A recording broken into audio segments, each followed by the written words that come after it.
राजस्थान में महिलाओं के लिए 50% आरक्षण की घोषणा की गई है। जब से यह बयान सामने आया है तब से राजस्थान में बवाल मचा हुआ है। ज़्यादातर देखा जा रहा है कि राजस्थान में कई जिलों में प्रदर्शन भी किए जा रहे हैं। युवाओं में काफ़ी आक्रोश है। आज हमारे साथ में हैं यूथ लीडर योगेश यादव जी। आज उन्हीं से जानेंगे कि किस तरह से माहौल बना हुआ है और क्या क्या इनकी मांग है। चैनल में आपका स्वागत है। नमस्ते मैम। और आपका जो महिला सशक्तिकरण को लेकर सीएम साहब ने जो 50% आरक्षण बढ़ाया है, उन्होंने कहा है कि ये अभी तृतीय श्रेणी शिक्षक भर्ती में है। और फिर उन्होंने बाद में ये भी क्लियर किया कि ये L1 लेवल प्रथम में, जो कि तृतीय श्रेणी शिक्षक भर्ती में 2 लेवल होते हैं, L1 और L2, तो L1 में हम इस आरक्षण को हम लागू करेंगे। लेकिन उसके 2 से 3 दिन बाद ही हमने ये देखा कि जो पुलिस भर्ती है उसमें भी उन्होंने 30% आरक्षण से 33% आरक्षण बढ़ा दिया।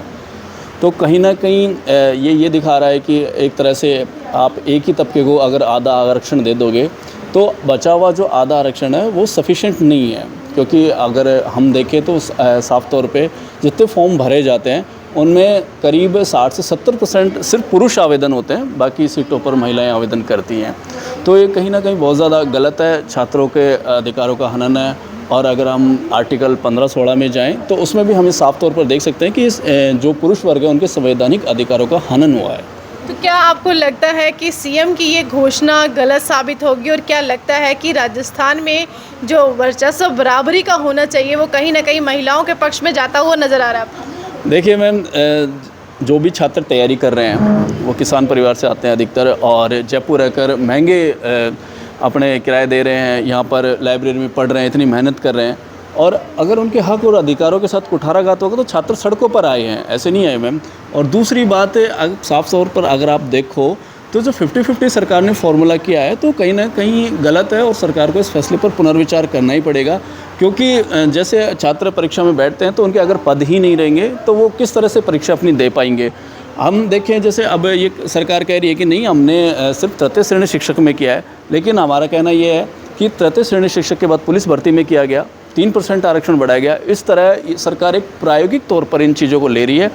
और जहाँ तक मुझे लगता है कि अगर सरकार देखती है अगर इनका विरोध ज़्यादा नहीं हुआ तो वो लगभग सभी भर्तियों में सरकार की करने की मंशा है, जो पूर्णतः गलत है। बिल्कुल छात्रों के साथ बहुत ज़्यादा गलत हो रहा है। सरकार को इस फैसले पर पुनर्विचार करना ही पड़ेगा। तो जो अभी बहुत सारे बयान सामने आ रहे हैं कि महिलाएं जो हैं अगर उनको ऐसे नौकरी मिलेगी तो यूथ कहाँ जाएगा, तो क्या महिलाएं वो 50% की हकदार नहीं नज़र आ रही? क्या महिलाएं अगर नौकरी लगती हैं तो युवा पीछे रह जाएंगे?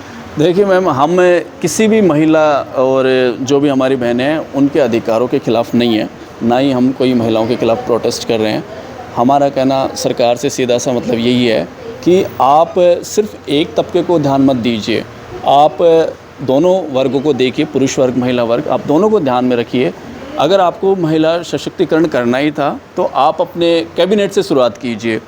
हम चाहते क्यों ना माननीय मुख्यमंत्री जी अपनी सीट किसी महिला मुख्यमंत्री जी के लिए क्यों नहीं देते? क्यों अभी विधानसभा चुनाव हुए, उनके अंदर भाजपा ने ये प्रयोग क्यों नहीं किया? कितनी महिलाओं को सीटें दी गई? आप देखो अभी हाल ही में लोकसभा चुनाव हुए तो उसी सीटों पर महिला वर्ग को उतारा। तो ये कहीं ना कहीं सरकार बहुत ज़्यादा गलत कर रही है, और सरकार को बहुत ज़्यादा सोचना चाहिए।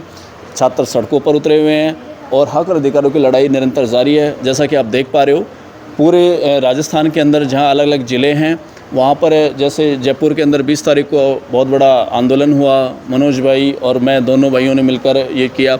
उसके बाद अगर उससे पहले बाड़मेर में, धौलपुर में, जोधपुर में, आज भरतपुर में हुआ, कल को फिर अलवर में बड़ा आंदोलन होगा। तो ये कहीं ना कहीं जो छात्र आए हैं सड़कों पर, उसका सबसे बड़ी वजह यही है कि उनके अधिकारों को छीना जा रहा है, और ये बिल्कुल गलत निर्णय है। सरकार को पुनर्विचार करना ही पड़ेगा।